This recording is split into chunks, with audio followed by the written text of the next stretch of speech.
देखो next depreciation में हम लोग कौन कौन सा अकाउंट बनाएंगे, ठीक है। अब डेप्रिसिएशन में दो टाइप का क्वेश्चन मिलेगा।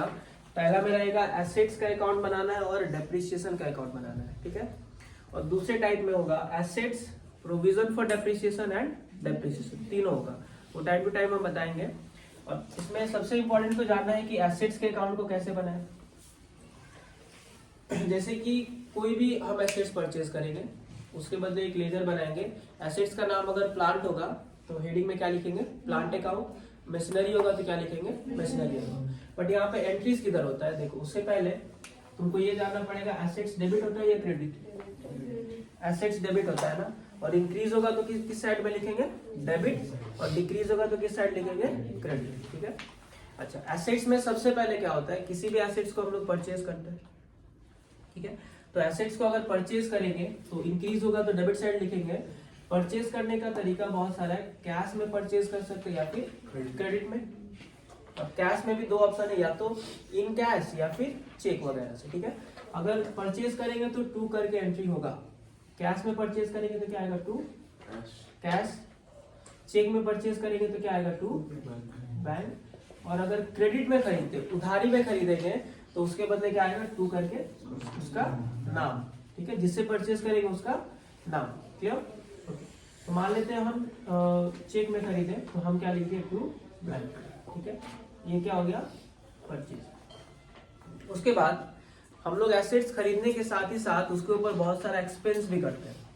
जो कि एग्जांपल लिए थे, 1,25,000 का एसेट्स खरीदे और 5,000 का एक्सपेंस किया, ठीक है। तो हम लोग क्या लिखेंगे, 2 बैंक करके एक तो परचेज कितना, 1,25,000, और 2 बैंक करके एक्सपेंस यानी कि कितना, 5,000, यानी कॉस्ट ऑफ एसेट्स कितना हो जाएगा, 1,30,000। ये क्लियर है।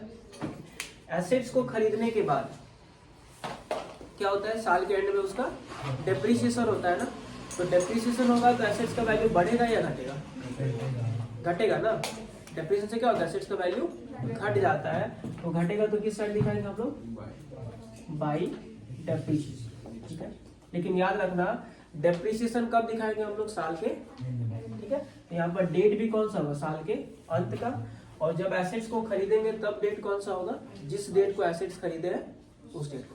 जैसे 1 अप्रैल को खरीदेंगे तो यहाँ क्या लिखेंगे, 1 अप्रैल। 1 सितंबर को खरीदेंगे तो 1 सितंबर। ये दो चीज हुआ। मतलब एसेट्स को खरीदेंगे तो 2 बाय, डेप्रिसिएशन होगा तो क्या लिखेंगे, बाई डेप्रिसिएशन, ठीक। उसके बाद आता है, अगर हम एसेट्स को बेच दे तो क्या, एसेट्स को अगर सेल कर देंगे तो एसेट्स का वैल्यू बढ़ेगा या घटेगा, घटेगा ना। तो जिसे खरीदने से 2 बैंक आता है, सेल करने से किधर आएगा, बाई,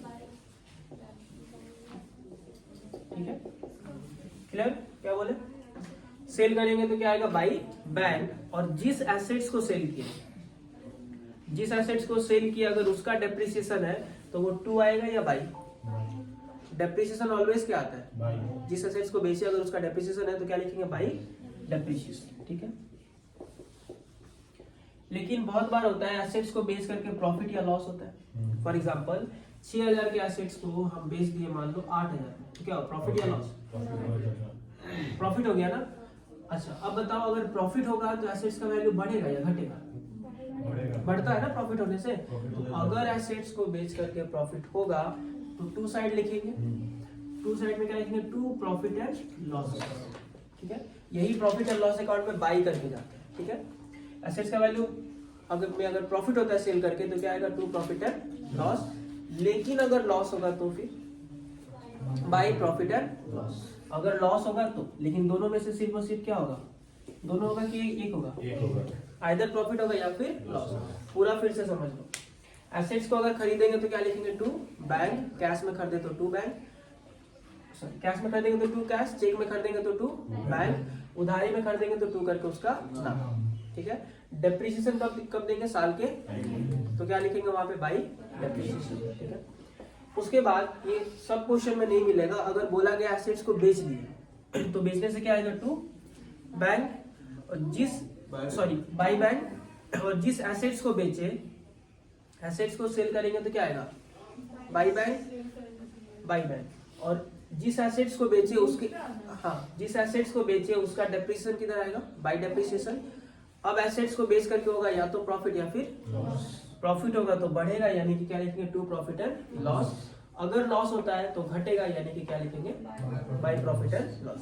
ये जब क्वेश्चन कराएंगे तब वहां पे हम जिस लिखेंगे। दिन सामान बेचेंगे उसी दिन डेप्रिसिएशन निकालेंगे। हाँ सही होगा।